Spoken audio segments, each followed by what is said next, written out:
Question: an external pressure P is applied on a cube at 0 degrees Celsius so that it is equally compressed from all sides. K is the bulk modulus of the material of the cube and alpha is the coefficient of linear expansion. Suppose we want to bring the cube to its original size by heating. The temperature should be raised by. तो यहाँ पे हमें पता है कि should we want to bring a cube original size by heating, the temperature should be raised by.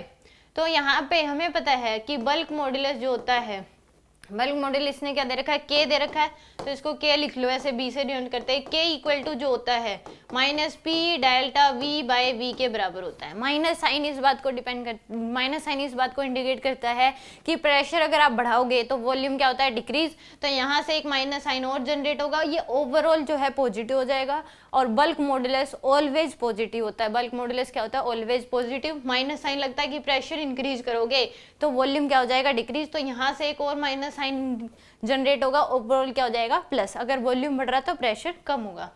यहाँ से delta V by we की जो वैल्यू है वो क्या हो जाएगी, पी बाय के के बराबर. यहाँ जाएगी पी बाय के. हमें पता है डेल्टा वी जो होता है वो क्या होता है आपके पास, वी गामा डेल्टा टी के बराबर. क्या होता है, वी गामा डेल्टा टी के बराबर. तो यहाँ से पुट कर दो V gamma delta T by में v इक्वल टू क्या हो जाएगा, p बाय के. तो v से v कैंसिल, तो gamma delta t equal to क्या हो जाएगा, p बाय के.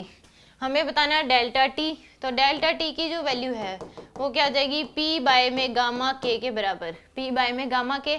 और हमें पता है कि गामा इक्वल टू होता है 3 अल्फा. गामा इक्वल टू क्या होता है, 3 अल्फा. तो यह आ जाएगा p बाय में 3 अल्फा k के बराबर. p बाय में 3 अल्फा k के बराबर. ए ऑप्शन क्या हो जाएगा इसका करेक्ट होगा.